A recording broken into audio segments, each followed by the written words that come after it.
ఇప్పుడు వీళ్ళు యామ్ మోడల్లో 10% మొబిలైజేషన్ అడ్వాన్సులు పెడుతున్నారు. అంటే పనులు మొదలు పెట్టకనే మూలే కాంట్రాక్టర్కు పనుల విలువలో 10% ఇచ్చేస్తారట గవర్నమెంట్.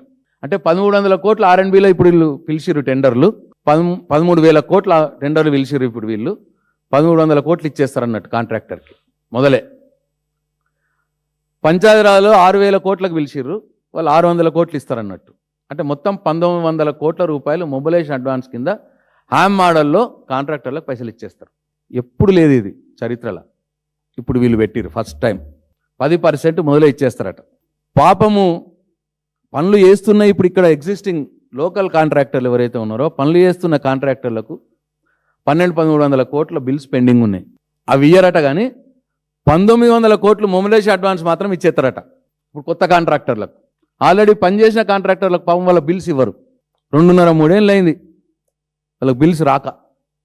అంటే నేరుగా 1,900 కోట్లు కాంట్రాక్టర్లకు పంపించి మొదలు అడ్వాన్స్కి ఇచ్చి ఇక దాని తర్వాత ఏం జరుగుతుందో మీకు తెలుసు, తెలంగాణ సమాజానికి తెలుసు.